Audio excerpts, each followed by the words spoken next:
It's Charles the Redneck Nerd coming back with you with episode 7 and the 6th of our knife modification videos.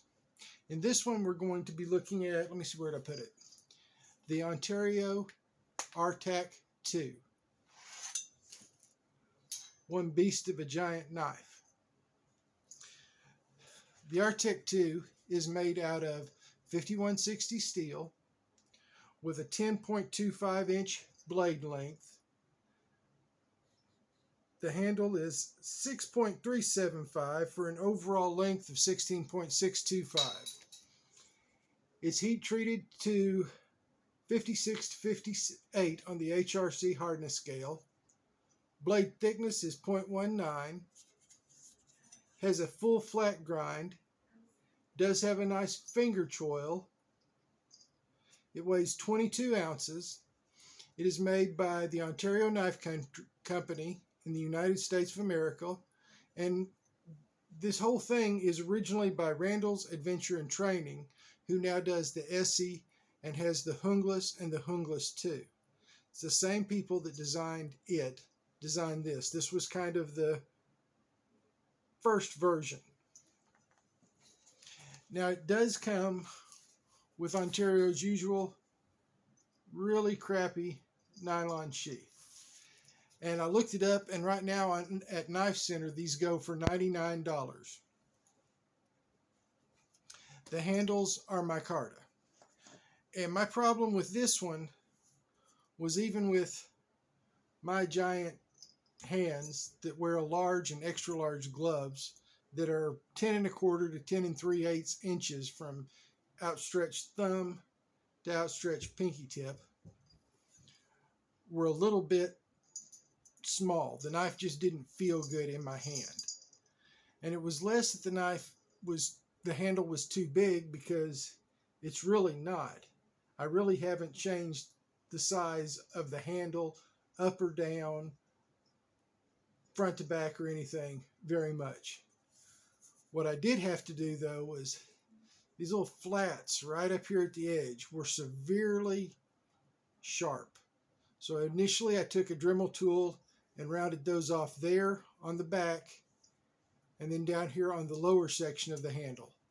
Rounded them off so they were not quite as abrupt, because they were just like a square slab. But then it was still like grabbing a rounded slab.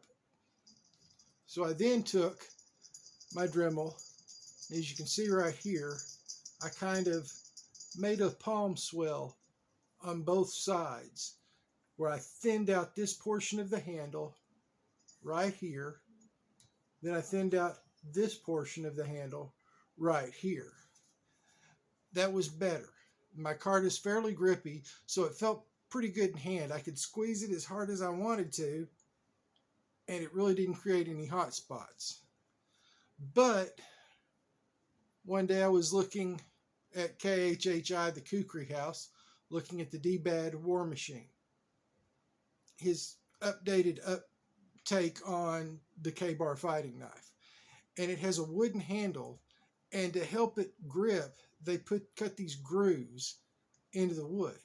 And I thought, that looks pretty cool. And so I took D-Bad's idea of cutting grooves in the handle, and with a small file, cut a bunch of grooves on each side of my RTAK. And I'm not sure if it really helps the grip that much on the micarta, but I do think it looks pretty cool having those little grooves running down it. I liked it aesthetically. Why the RTAK 2 instead of an Essie Hungless? Basically, they're the same knives. Basically, it's the exact same steel, 1095. One's heat treated by Ontario, one is done by Essie.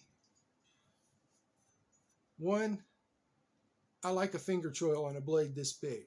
I like to be able to get up if I do need to do some fine work with it. Yes, I'm probably going to have my smaller knife, which, ironically, one that is always on me, is my SE4 HM. And so I've companioned it with an RTAK 2 by Ontario instead of the hungless. In addition to the fact I like the finger choil, there's the issue of price. Now, the Essie hungless ranges anywhere from about $190 up to about $215. It just depends on where you can find it in stock. I've seen it as low as about $182, but that's about the lowest I've seen it even on Amazon. Yes, it does come with a great sheath. I really like the sheath that one comes with. Yeah, my cat's in the background now. That the hungless comes with, but it's not $100 worth of good difference, especially since I do like the finger choil so much that I can choke up on this big knife with. And one of the things I wanted to show about this knife was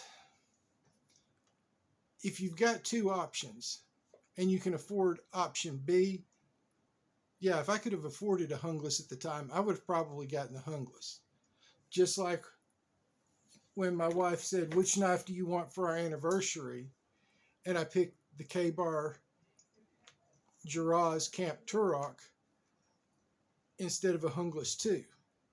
That extra $100 can make a lot of difference. On the Turok, I'm rocking it. I absolutely love it. The Essie hungless would have been great, but now that I've made my modifications to my RTAK 2 in reshaping the handle, cutting the grooves in, and I've done 4 or 5 hours worth of work with this out, just strictly chopping stuff, hacking down shrubbery, and that dark earth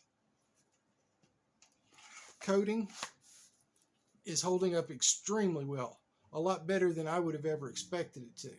So I found that sometimes if all you can afford is option A, buy option A and modify it to where you're happy with it, because then you've made the knife your own. Then it's something special, and then, like me, you've got a story to tell about, hey, look what I did to optimize this knife the way I wanted it to. Now we get to the fun part of the episode, the shout outs. There are 3 channels I shout out every time. Scab at Choir Boys Cutlery.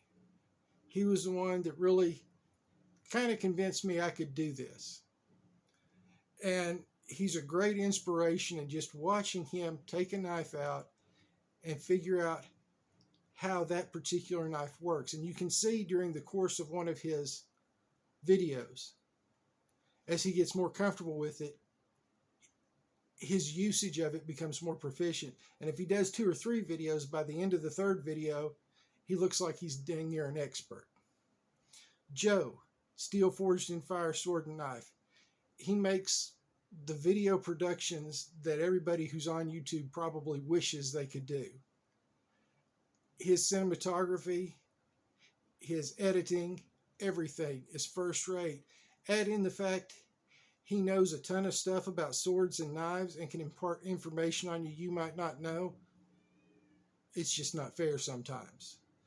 Their combined channel, Blade Talk with Scab and Joe, where they go live and they talk to various knife makers in the industry, various designers, and even other YouTubers who you might not particularly have followed.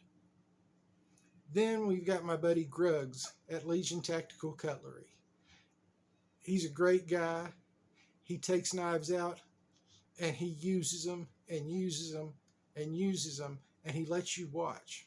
That's an interesting thing to see. And then at the end of the episode, you'll know as well as he does whether the knife works and is worth your money as he does. In the description below, I will leave links to all of those channels. I I will also leave the VA helpline and the National Suicide and Crisis Prevention phone number. That one's real easy. 988. I've lost family members and friends to suicide. You have a place here. We want you to be here. Reach out to them if you're in crisis or you're having an emergency or you just feel you can't go on, and they will find someone to help you. This is the Redneck Nerd signing off and saying I hope you all enjoyed this as much as I've enjoyed presenting it to you and working on that knife.